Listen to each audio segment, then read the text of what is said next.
Good morning. Anne, Mark, thank you both very much for coming on our Inspire and Connect set. We really appreciate your time. Guys, let's jump straight into it. Let's talk about the Africa-France summit that was first held, 2021, I believe, in France, which then led to the formation of the Africa-France entrepreneurs community. And the next summit is going to be here in Nairobi, I believe, in 2026, which is wonderful. But tell me a little bit about the entrepreneurs community, what it's supposed to be doing, what the aims and achievements are.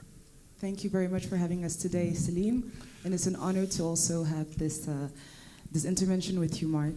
Sure. So maybe if I go back to the origin of the community, like you said, it started in 2021. And the community was actually birthed out of the demand of the entrepreneurs that participated in that summit themselves. And so essentially, there were two messages that they put forward during the summit. Is that, number one, the French offer, as diverse as it is in terms of financing, in terms of business support, in terms of sectoral expertise as well, it is sometimes hard to understand for entrepreneurs, whether French or African. So the first message was, help us to understand better who do we need to address when we're looking for financing or for business support. And then the second message that was relayed by the entrepreneurs is there are a lot of networking events that are organized, whether in Paris or in different cities in Africa, but generally it is hard to perpetuate the conversations between entrepreneurs. So they asked us to put in place a platform that would enable entrepreneurs to continue their conversations, to have a better understanding of what it is that each one of them can do and bring to the table. So those two missions are the two objectives of this initiatives, and so we respond to it via a digital approach and via a local approach. Is the majority of the entrepreneurs from the African continent, and then the sort of financing options are from the French side, or is it French entrepreneurs as well as Africans looking to collaborate and connect with each other? Yes. Great question. Actually, today we have about, I think, 12% on the entrepreneurs that are from France, and the rest are all from Africa, whether from Kenya, we have about 9% from Kenya, from South Africa, we have 41 countries and embassies implicated into this whole initiative, so that's a big cover in terms of nationalities. And with regards to the interventions of the French organizations, so we have Proparco, we have the French Development Agency, Expertise France, Digital Africa, Bpifrance, the Chambers of Commerce, Business France, the French Techs. I need to cite them all because they're extraordinary partners. And so they are essentially the ones that are putting forward, the French offer, because that is the aim of the initiative. But then we also have some local partners that also intervene to put forward their financing solutions and business support solutions. Yeah. Excellent. Mark, African companies are also part of this thing, not just entrepreneurs. How do you find these companies? How do you approach them? And what is their role supposed to be? Yeah, thank you, Salim. We have different ways to source the companies, the African companies. The first one is, of course, the network, as it has been said, the French team involved in this community. We are speaking of Bpifrance, of course. They have a lot of offices in Africa. Business France, I belong to Business France. We have 7-8 offices in Africa. We are serving every year 3,000 French companies. So we have a lot of contacts in South Africa, in Africa, sorry.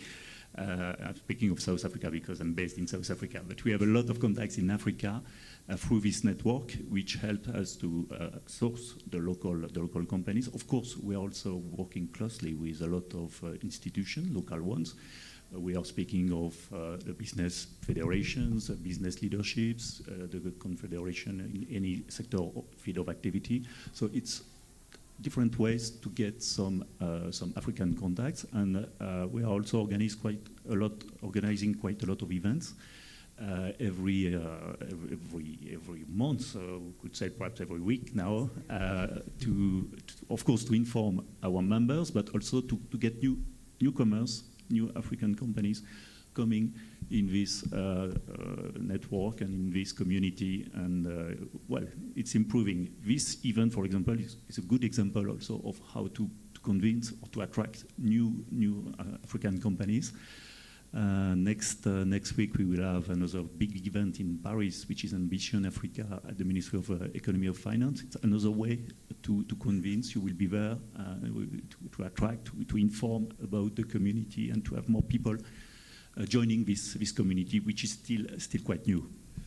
And how do you vet people who want to join this? You know, there's a lot of entrepreneurs, there's a lot of companies, not all of them are maybe above board or legit.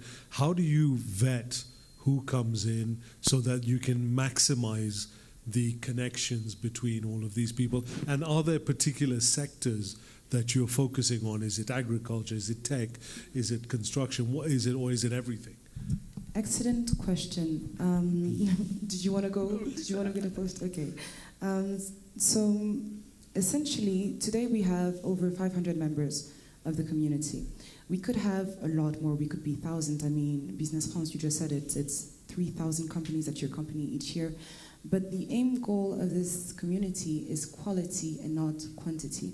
So the way that we source them is that, like Marc said, we go through our French organizations, we go through our partners, but there are some criteria that we ask. Being that it is a community that is based to have some business and find some partners, we need a certain level of maturity from the companies that we have.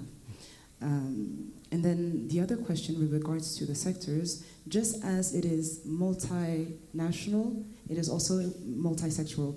Amongst the biggest sectors, we will find obviously so fintechs and agri-techs and health techs, but then we also have very niche sectors such as creative and cultural industries that are also an upcoming sector, both within the community, but I think also generally between the relationship between African states and France. I mean, between 2021 and now, and the formation of this, have you got any examples of success stories that have come out of the connections that have been made from the first meeting in Paris in 2021? So, I think I'll choose to answer your question in two ways. Maybe to start off, because we are here at Inspire and Connect, so we have, within the community, we have 32 companies from Kenya that will be present here today, that we have introduced to the French delegation of entrepreneurs that are coming here. So that's a total of 67 proposals of matching B2B. And for the success stories, I'm crossing my fingers, that we will have a lot more by the end of the day, hopefully. And then I can give you maybe another example of, I think another example may be more of a relation between startup and institutional, because that's also the aim goal. We have a company that is called Monsabou from Tunisia that is specialized in producing some cleaning material, but based on non-chemical components. And they were introduced by the community to Digital Africa, and they have managed to integrate their fund that's called Fusée, and to secure some funding also from there for the development of their companies. Wonderful. Well, thank you both, Anne, Marc, thank you both very much. Fortunately, we've run out of time, but thank you for being on our set, and I hope you continue to inspire and connect for the rest of the day. Thank you. All right, thank you. All right, take care. Thank you.